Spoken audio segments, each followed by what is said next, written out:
Hello, everyone, and welcome to Kevin's Corner, our special speaker series. This is part 3 of our speaker series, and I am joined here by Vanda Raszewski, an attorney in Pennsylvania who's going to be talking to us today about Medicaid planning. First, I thought before we jump into it, I'll give her a chance to introduce herself. My name is Vanda Raszewski.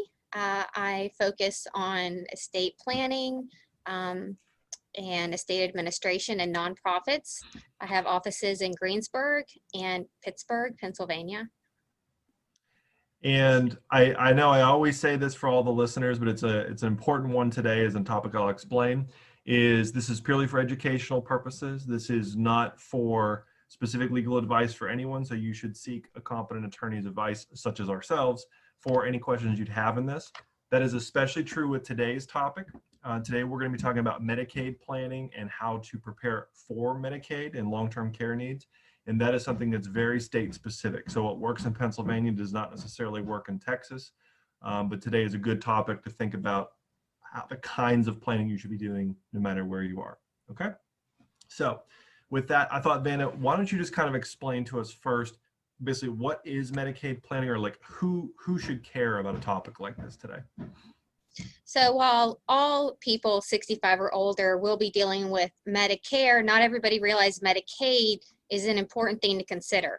Medicaid kicks in when you're 65 or older to help pay for long-term care needs in assisted living, nursing home, those kind of things. It is not it's not restrictive as to assets and income the way it is if you're under 65. Once you get older, that's a much broader range that you can qualify within, with different income levels and amounts of assets. So it isn't just for if you're poor. Even people who pay their whole life for long-term care insurance sometimes still need Medicaid.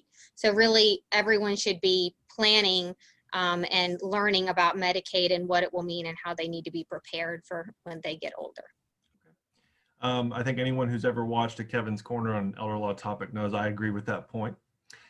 So with your experience in mind, then, what's like a common technique that you recommend to people where if they're thinking about needing this kind of care or want to preserve their eligibility for the future, what is a really good technique they could be thinking about or using now? Well, one of the primary techniques you want to consider is using trusts to plan for Medicaid. Medicaid does not consider assets that you can't get to as being your assets any longer. So if you place them in a trust and you don't have direct access to them anymore, it's kind of like they disappear in regard to whether they're considered an asset anymore for whether or not you qualify. There is a catch. It does need to be done 5 years in advance of when you need it. However, there's a lot of flexibility that can be built into these trusts to help you qualify, and they work in most states, even though there are different nuances to what you need to consider in your specific state. Okay. So if let's say you're in Pennsylvania, and what kind of property or assets would you think about putting into a trust like this? So for in Pennsylvania, one of the first things we always look at is someone's house.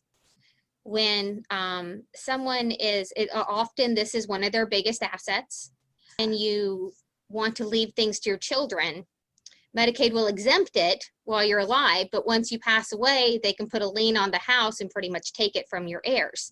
If you place it in a trust in Pennsylvania, you can save it for your heirs, and then your heirs actually cannot have to pay inheritance taxes on top of that. And since this is a big asset, it isn't income producing, so it's a simple thing to put in a trust. You can just move your house in and continue living there while it sits in the trust.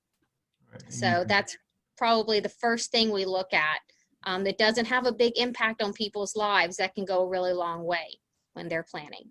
Okay. And with the residents in a trust like that, that means it is still their homestead. They can still get like their property exemptions and yeah, it's considered a grantor trust. So for federal taxes, you are still considered to own it. So if you have a mortgage and you're getting a deduction based on your mortgage, you continue to do so. So it's considered a grantor trust, the federal level, they still consider it yours for purposes of taxes. Okay. So are there any other important considerations that a person should think about when using this trust, either with other kinds of property it helps with, who to put in charge of it, that sort of thing? So one of the most important things, this is a trust, so you need someone you trust a whole lot to be your trustee. Sure. There are a lot of backdoor provisions we can put in the trust to make the assets available in an emergency, but again, it needs to be someone you trust very much. So if you don't have someone in your life, like a family member that you trust very well, it may not be a good choice, but most people have some family member that would be willing to take on this responsibility that they trust. So you mentioned before about the trust should be done 5 years in advance of needing Medicaid, but what if you think you have less time than that? Is this something you should still consider doing? Yes, definitely. Number one, you don't ever know for sure how much time you have. But secondly, if you do need the money sooner, there are backdoor provisions to access it, undo the trust. But basically, if you do need it sooner and you need to undo things, you still can. So it's best to have it in place because you never know if you're going to need it, if you're going to have that 5 years. And I guess if you never end up needing it for Medicaid, then you still have an estate plan to put in place. Exactly, because you have beneficiaries designated and it will still go according to the plan you want in place. Got it.